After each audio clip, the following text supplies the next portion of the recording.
The phone call came at 2:47 a.m. on a Tuesday that smelled like engine oil and old promises. Cole Ironhide Bennett was elbow deep in a 1973 Harley-Davidson, hands black with grease, when his cell phone vibrated across the workbench. The caller ID made his heart stop. St. Mercy Hospital, Social Services, New Mexico.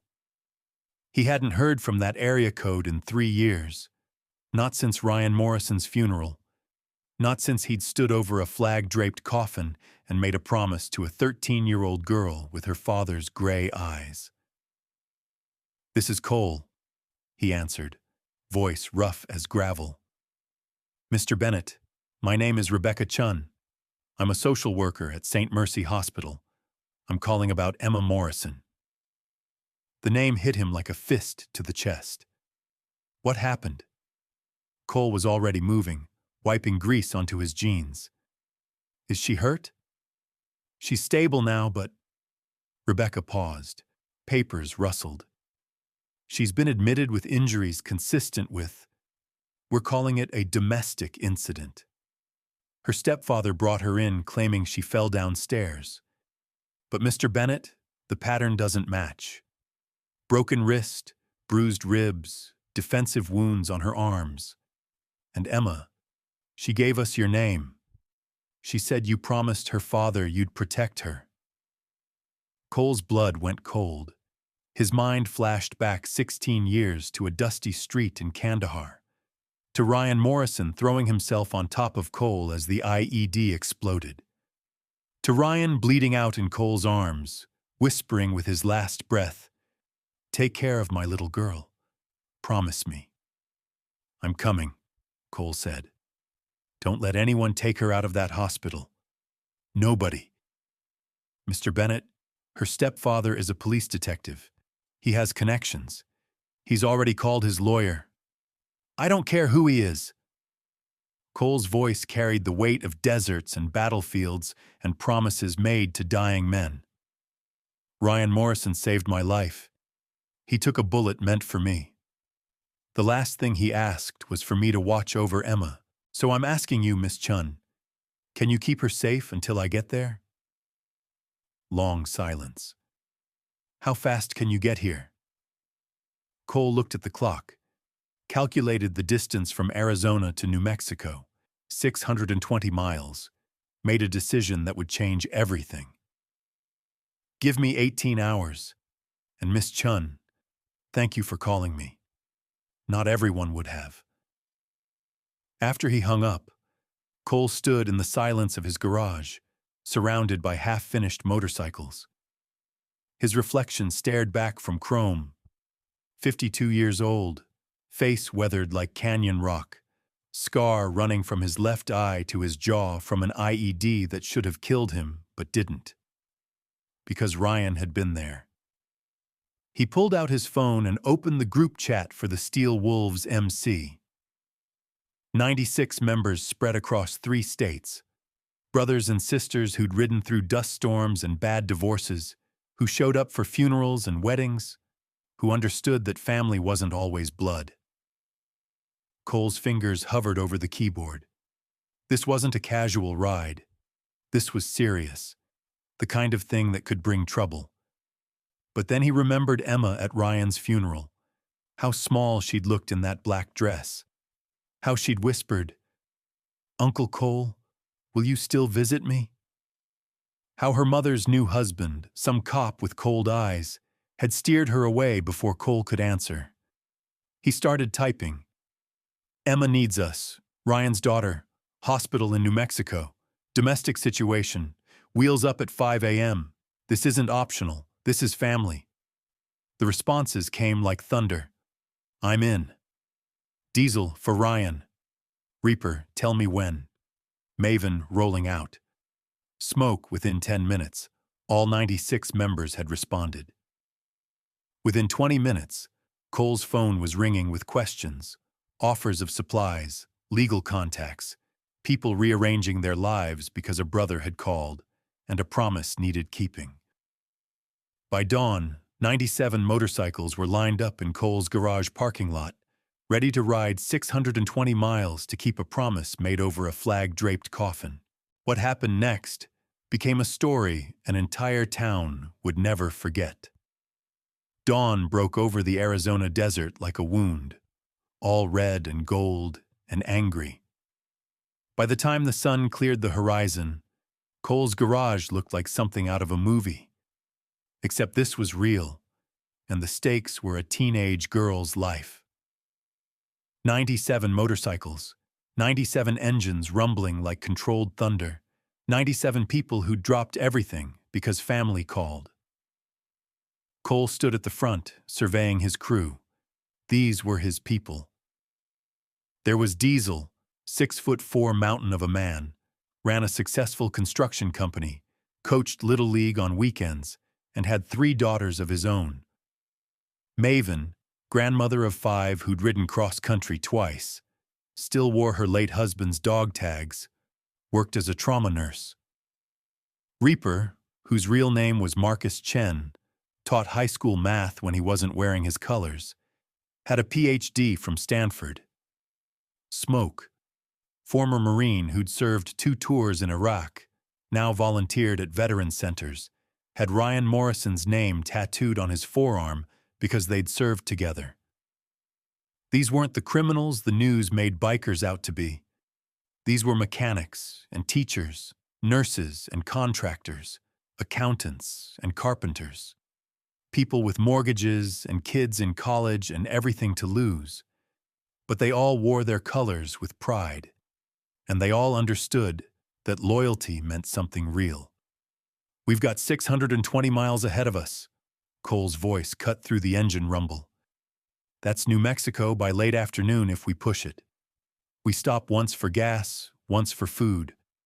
We ride tight, we ride smart, and we don't give any cops a reason to pull us over. Clear?" A chorus of "clear" echoed back. "What's the play when we get there?" Diesel asked, arms crossed over his massive chest. "We make sure Emma knows she's not alone," Cole said. "We make sure hospital security understands that if Detective Nathan Vaughn tries to take her out of there against her will, he goes through all of us first. We're not there to threaten anyone. We're there to protect someone who can't protect herself." Maven spoke up, her voice carrying decades of nursing experience. "Legal situation? I've got Chains, our lawyer, on speed dial. He's already filing emergency custody papers, but until a judge rules, Emma's vulnerable. Vaughn has the badge, the connections, the power. He can make phone calls that we can't. And we've got numbers," Smoke said quietly, his Marine training showing in his tactical assessment. 97-1. Sometimes presence is the best deterrent. Cole nodded. "Let's ride." The convoy pulled out as the sun climbed higher, turning the desert into waves of heat and light. 97 motorcycles in perfect military formation. Cole had taught them well from his army days. 2 rows, staggered, maintaining safe distance but tight enough to show unity. They rode through the morning, engines roaring in synchronization, a moving wall of chrome and leather that stretched nearly a quarter mile. Cars pulled over as they passed. Some people stared, some filmed on their phones, some waved, understanding instinctively that this wasn't a gang. This was something else, something older. Brotherhood.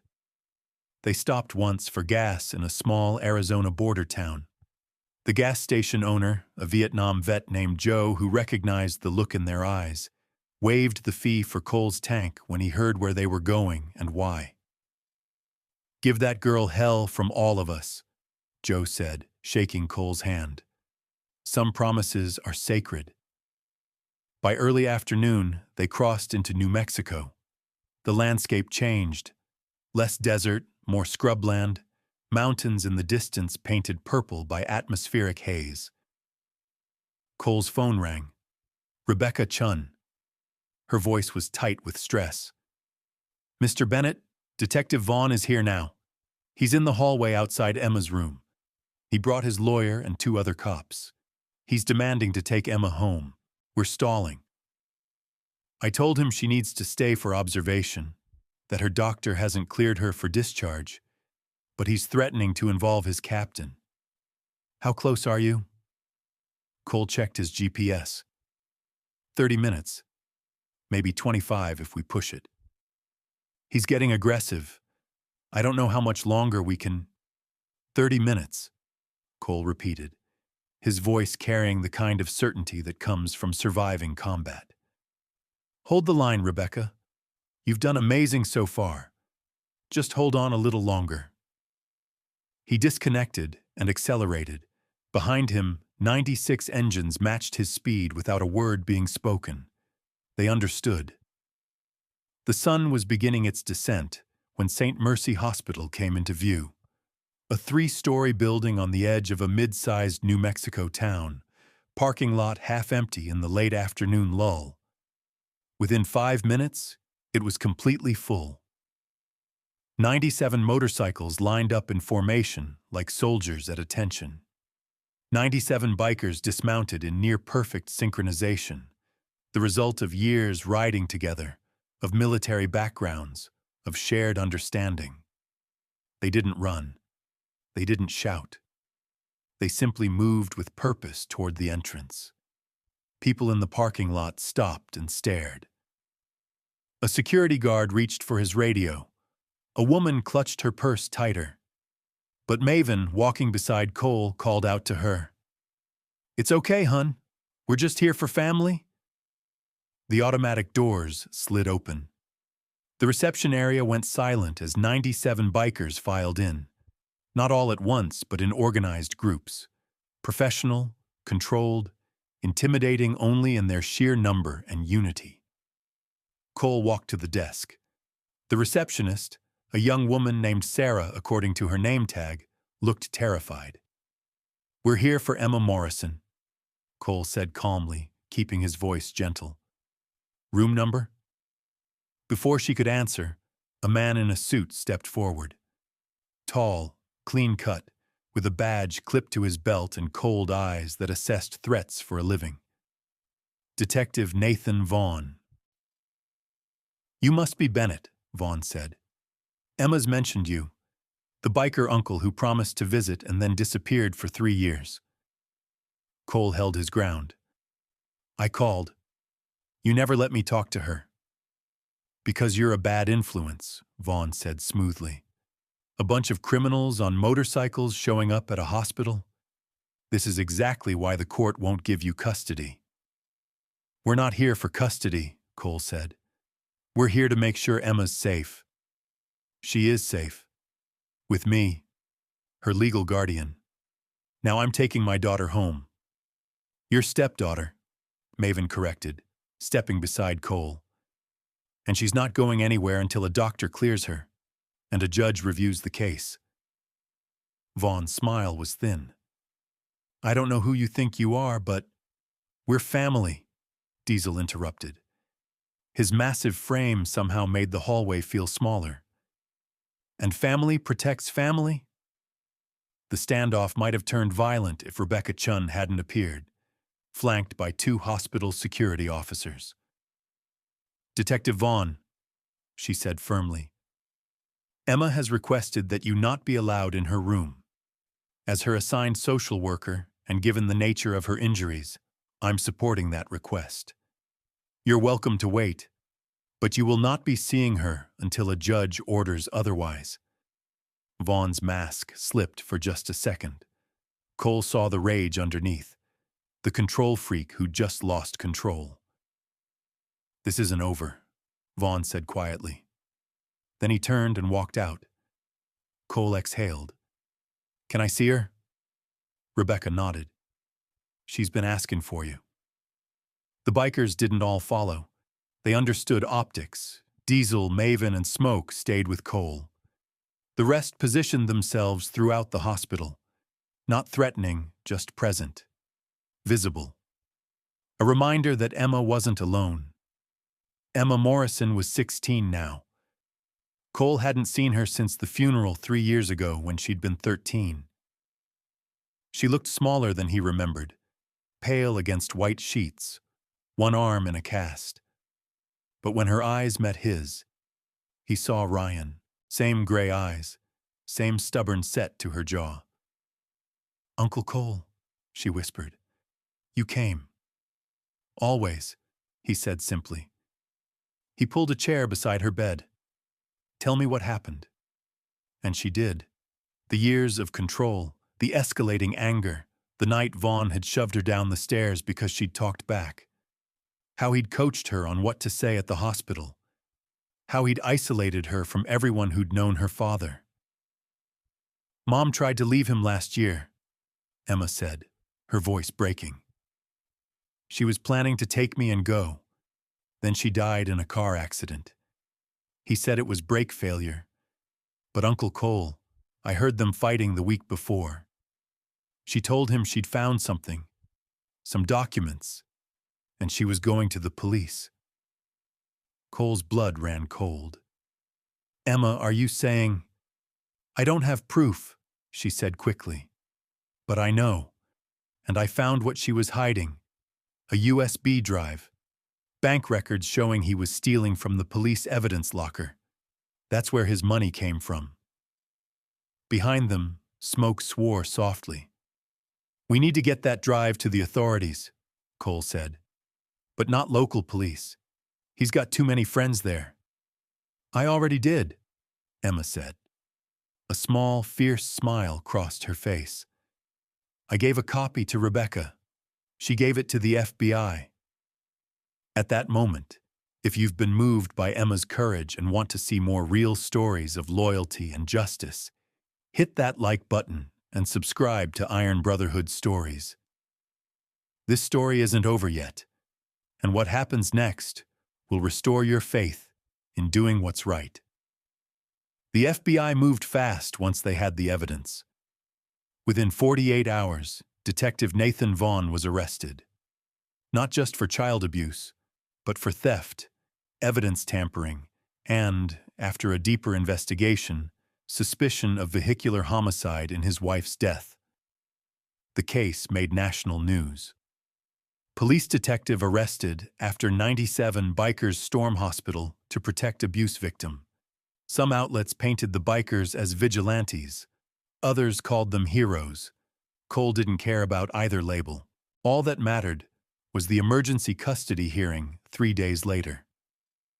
Judge Maria Herrera presided. She was a no-nonsense woman in her 60s who'd seen everything.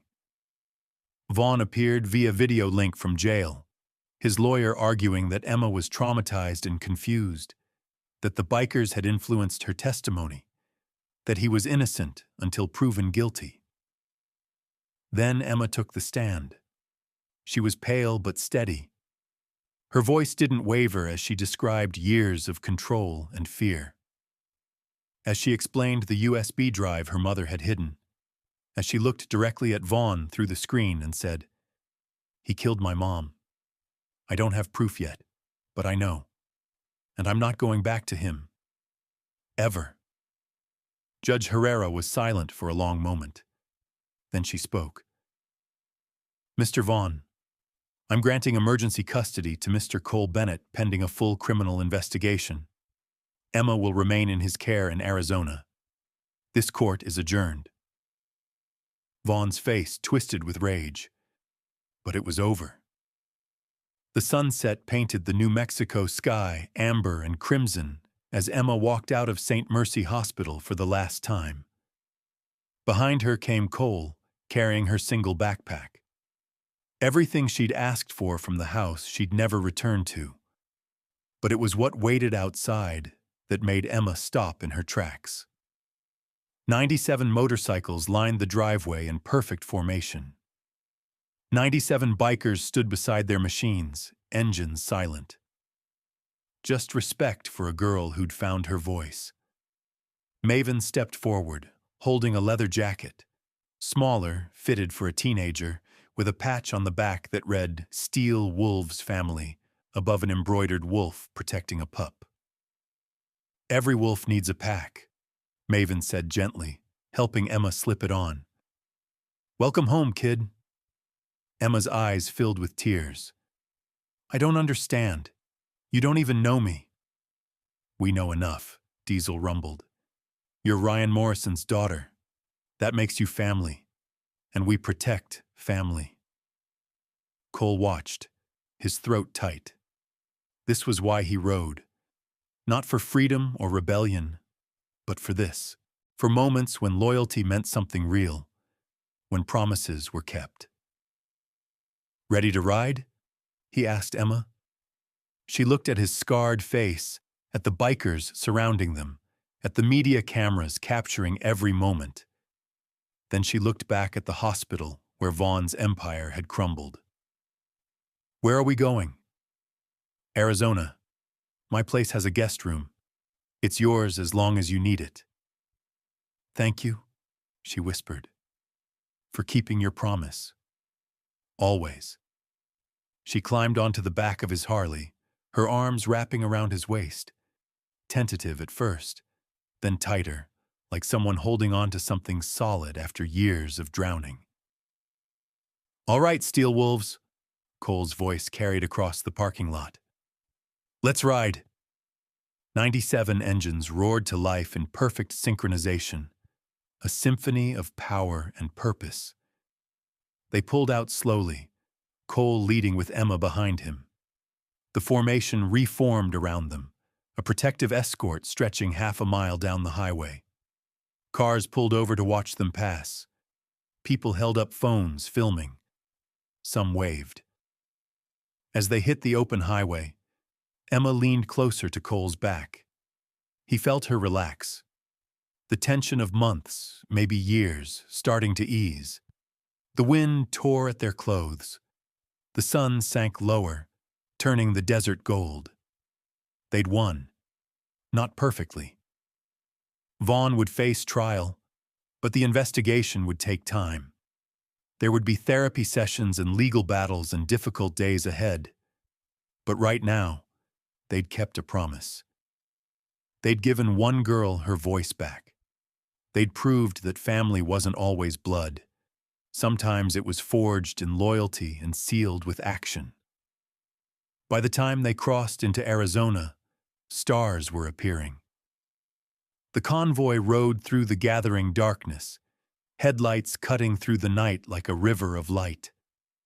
Somewhere ahead, Cole's garage waited, a guest room that would become Emma's sanctuary, a new life built on the foundation of an old promise. In his rearview mirror, Cole caught Emma's reflection. She was looking up at the stars, and for the first time in years, she was smiling. Behind them, the nightmare ended. Ahead, the highway stretched endless and full of possibility. The Steel Wolves rode into the darkness, 97 strong, carrying one girl toward something she'd almost forgotten existed. Hope. If this story reminded you that some promises are worth keeping no matter what, and that real family shows up when it matters most, hit that like button and subscribe to Iron Brotherhood Stories for more true tales of loyalty, courage, and justice. Tell us in the comments, have you ever seen strangers become family? Have you witnessed someone keep an impossible promise? Your story might inspire someone else to be brave when it matters most.